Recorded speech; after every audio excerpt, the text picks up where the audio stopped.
everyone, my name's Stacey and welcome to Fibro After Dark. I hope you're all doing as well as you can be, and thank you so much for spending the time to listen to me today. Please hit subscribe. Over 60% of people who listen to my podcast haven't actually subscribed to me yet, so please hit that button because it makes all the difference. Before we get into today's episode, I feel like we need to talk about this week's emotional spending purchase. So this week, it has to be, for me, one of those window exhaust fans for the car. I don't know if anybody has seen them, but they clip onto your car window.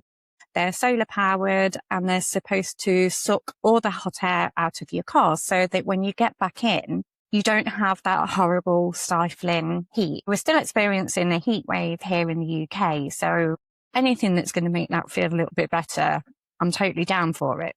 And that sounds great, doesn't it? But I thought, what could go wrong with this? Apparently quite a lot. It arrives and I'm thinking, brilliant, let's do this. I install this window edging film on my car window. So what it is, one side has like these fans and then it's joined together, and the other side has the solar powered battery that powers the fans. So the fans sit on the inside of your car window, leave a little gap, and then this solar powered powers them. So it sucks all the hot air out of the car. I install it into my car, hit the electric window button to close my window up to it. And obviously doesn't stop in time, and I snap the joint clean off. So I'm thinking, awesome. Back inside I go, little repair, and I'm ready for attempt number 2. So go outside, I'm being really gentle with the electric windows at this point. I'm like going up like little bit by little bit to leave that tiny gap where all this hot air is supposed to be sucked out. Get it installed, shut the car up, lock the car, walk off, literally only a few seconds, and the alarm goes off on the car because it's picking up that the windows are open. So I go back to the car and thinking this just isn't going to work. Open the car. The unit is actually smoking at this point. So it hasn't even been on a minute and it's already smoking. Regardless of the fact that my car alarm wouldn't not go off with it installed, it was actually going to probably set on fire had it been on much longer anyway. So that was another completely pointless purchase. And if I'm being completely honest, I'm not really sure how well it would have worked anyway, because the fans, even before they decided to start smoking, they weren't that powerful. So I'm not sure how much it would have worked on sucking the hot air out of the car. But if you do have one of these, please let me know how you get on with it. Please let me know if mine was just a rogue accident, or let me know if it works for you. Also, let me know your pointless purchases this week, because I love hearing them. Honestly, I genuinely feel so much better knowing I'm not the only person that buys this rubbish. So talking of things that don't quite go according to plan, today's episode is talking about holidays. I've recently come back from a family holiday in Wales with my brother and his family and my mum and my stepdad. Although I really don't like using the term stepdad, as he's really a second father to me. And I don't know why, but the term stepdad always sounds like a Disney villain, and he's not a villain. So, but I digress anyways. We used to go away together every year, but this was actually the first family holiday that we've had together since my diagnosis. We booked a house in Wales, and the idea was simple: go away, have a bit of downtime away from the noise, spend some proper time together and make some lovely memories. And that's what a holiday is supposed to be. A complete chance to switch off, relax, and time with the people that we love, away from all the noise of day-to-day living. Except I realised quite quickly that a holiday with a chronic illness feels very different to the holidays that I remember before being ill. It just became extremely apparent that it wasn't the same. I had this anxiety, I had overwhelming guilt, pressure, and this constant worry in the back of my mind of what happens if my body just doesn't want to play game. Before I'd even packed my suitcase, I was already wondering how I was actually going to cope. Before we get into it, my usual little disclaimer, just to remind you guys, I'm not a medical professional. I'm not here to diagnose anybody or offer expert medical advice. I'm simply somebody who lives with chronic illness and wants to create a positive, supportive place where we can talk honestly about what that actually looks like. This holiday was quite a stark reminder of my limitations. Before I'd even arrived, I was already thinking, how much walking are we going to do? Will I be able to rest? What happens if everyone wants to go out and I can't? And then there's another part of me thinking, I don't want to go all the way to Wales to spend the holiday lying in a different bed. It's just like my brain starts planning for problems that haven't even happened yet. And I'm trying to work out how much energy am I going to have tomorrow when I don't know how I'm going to feel when I wake up. And the traveling's tiring for anybody. Whether you're driving somewhere in the UK, whether you're getting on a plane, there's always like that travel side of things. You're in one position for hours. You're wondering if you're going to have anywhere to stop to have a pee. Even if you're perfectly healthy, you can arrive at your destination feeling completely exhausted. But when you already live with fatigue and pain, it feels like you've used half of your energy just on getting there. And then there's this immediate feeling of, right, okay, I need to make the most of this. We've paid for it. We've been looking forward to it for, months, weeks, however long it's been. Everyone's together. Everyone's made the effort to come. So I cannot waste it. I cannot waste this time. And the guilt starts creeping in because my body might be saying, Stacey, you need to lie down. And then your brain's going, absolutely not. You're on holiday. You haven't come all this way to lie down. And you've paid to be here. You can rest when you get home.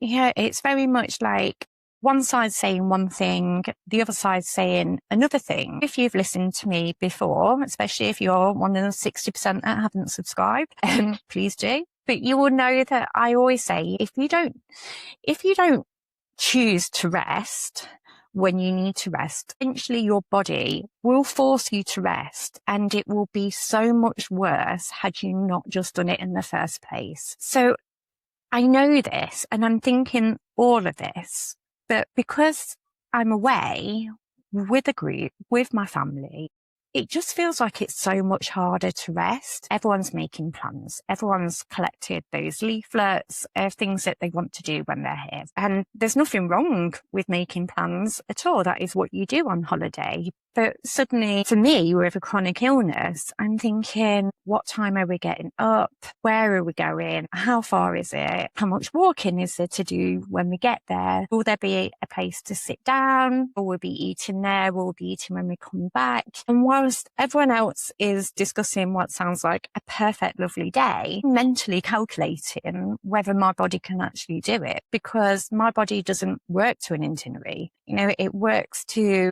whatever it feels capable of doing on the day, and can actually be influenced by what I did the day before as well. So everyone else is making these lovely plans, and I'm stood there having this like mental calculation with myself of, okay.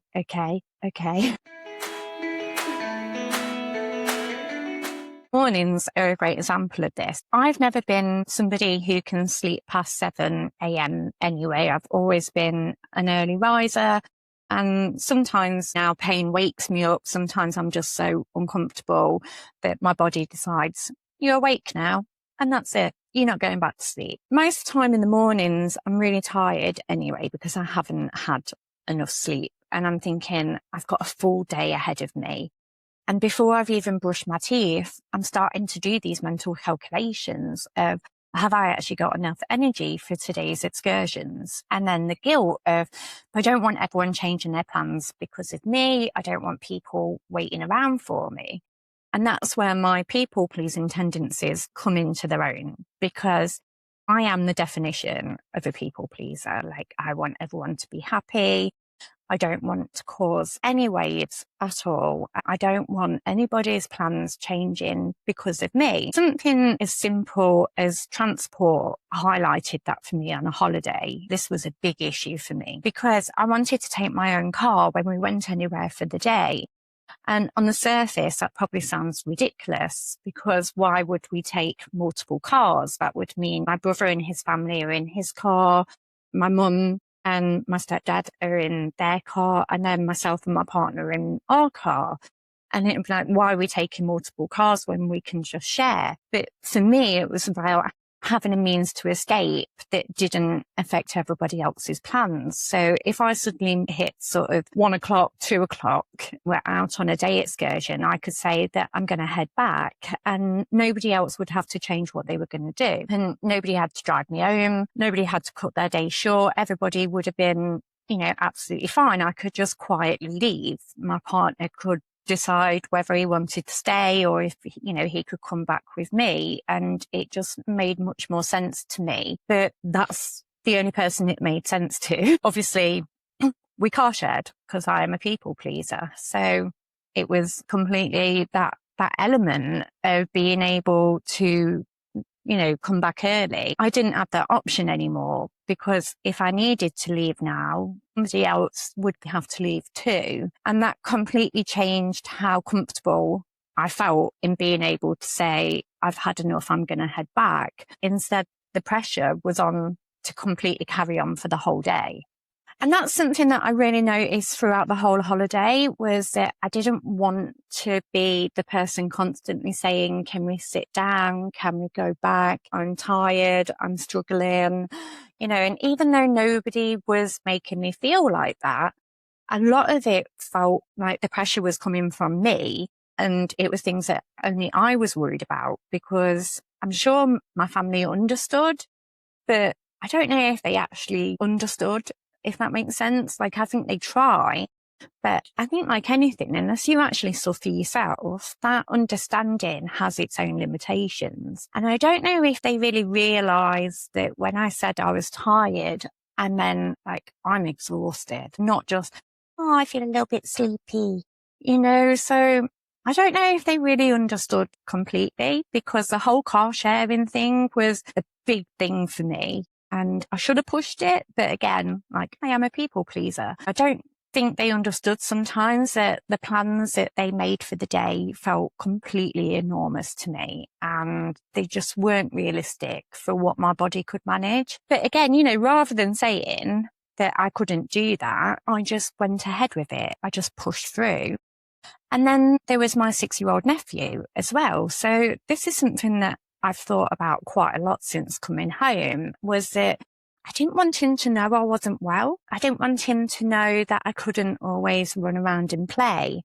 And I didn't want him to see me in pain. I didn't want him wondering, why was Auntie Stacey going to bed before me? And I've asked myself since, like, why did I feel like that? Was I ashamed of being ill? Was I trying to protect him from knowing that people get sick? I don't really know. And in future episodes, I am going to explore this child-adult dynamic a little bit more, because it's something I don't have any experience in. I've been speaking to Jade from the @Fibro Girly account on Instagram. She's a mum, and I know there's a lot of mums that have chronic illness, and it's not something that I can really talk about honestly. I'm going to get Jade on the show in future, and we're going to talk about this and explore this a lot more, because on this holiday with my 6-year-old nephew, I definitely noticed that I don't know if it was feeling ashamed of being ill, but I was definitely trying to protect him from something. But then here I am on a podcast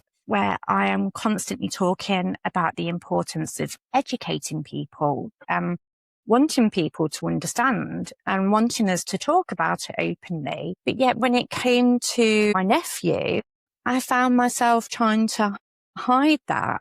And actually, maybe the better thing would have been to explain it to a 6-year-old in a way that he could understand, that Auntie Stacey's body gets tired quickly, that sometimes Auntie Stacey can't run around, but I can still sit and play with you, because illness doesn't have to be scary. And it is almost like hiding it is like something I'm ashamed of, and I don't want it to be that either. So yeah, that was a really big realization for me, and something that we're definitely going to explore more on the podcast with the help of Jade, and also, you guys as well. Please get in touch, because it's something that I want to explore a lot more of, is chronic illness, fibromyalgia, invisible illness with children, and how do you manage that? And what I've realised since coming home is just how much energy I spent worrying about everybody else's holiday. Were they having fun? Was I holding them back? Did they think I was being difficult? Should I have kept going? Should I have pushed a little bit more? But when you're constantly thinking about everybody else's experience, you end up stop listening to your own body. So I carried on walking when I knew I really shouldn't have. And I stayed when every part of me wanted to go and lie down. And I paid for it really, really big. Quite literally, when I got home, I was bedbound for 3 days. Over a week later, and I am still feeling the effects of that holiday, of pushing myself to the ridiculous limits. And nobody else was putting that pressure on me apart from me. Having that time of being bedbound to really reflect on things, I could have been a lot more honest about my limitations from the beginning. I should have pushed to taking my own car on day trips. Probably I could have skipped a day out and spent a day in the house, or even I'll meet you guys later. Would any of those things really ruin the holiday for anybody? Probably not. That they would have made it a much better holiday for me. It has made me rethink that maybe my perfect holiday isn't rushing around from one attraction to another. Maybe it's just sitting somewhere beautiful with a cuppa, staying at the house for a few hours, reading a book, just having a slower start, joining people later, going places when it's not so busy, going to the beach later on in the day where I can just sit and walk and enjoy it without the crowds, without the expectations, and genuinely just enjoying the slower moments. Because when you have a chronic illness, sometimes the best memories aren't the busiest ones. They're the quiet ones. The conversations, the laughter, the sitting together in the evenings, playing cards, playing games, where you're not doing overly exciting things, but you're doing things that you can manage a lot more. And I think I've spent far too much time believing that adapt means that I'm missing out, when actually adapting my holiday would have meant that I would have enjoyed it more. I think that's something that I'm definitely still learning, and something that I need to focus on next time. So if you've got a holiday coming up, maybe don't do what I did, where you're bedbound for 3 days when you come home because you should have slowed down. Talk to the people you're traveling with beforehand. Tell them what you might need. Manage those expectations before you get there. If taking your own car on day trips means you feel more comfortable in being able to dip out and come home when you need to without disrupting other people's days, take your own car, even if it upsets people. That was my number one mistake. And if everyone else wants to spend 8 hours sightseeing and you can only manage 2, that's fine. You don't have to prove anything. And actually, the people who love us would much rather we said what we needed and set our boundaries in place, and to push ourselves to the point where we crash. And that is something that I'm definitely going to do next time, is manage those expectations before we actually set foot on the holiday.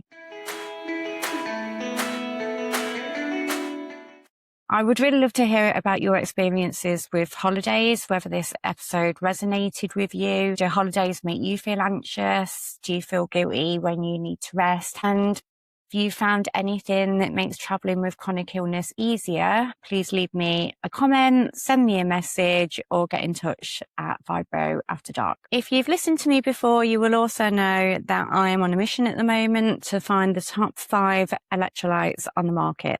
This week, I am trying a selection of flavors from a brand called Holy. Their packaging is super cool and they have a large range of flavors. I'm only a couple of days into trying this brand, but so far they are a strong contender for that top 5. And if you've got a holiday coming up, I hope you allow yourself to enjoy it in whatever way works for you. And remember, you don't have to see everything. You don't have to do everything. And you definitely don't have to keep up with everybody else for your holiday to still be enjoyable. Sometimes the best thing you can pack isn't another outfit. It's just a little bit of self-compassion. Remember, your body isn't trying to ruin your holiday. It's just asking you to listen to it. So take care of yourselves, travel gently, make memories at your own pace, and I'll speak to you very soon on the next episode of Fibro After Dark. Thank you so much, guys. Bye.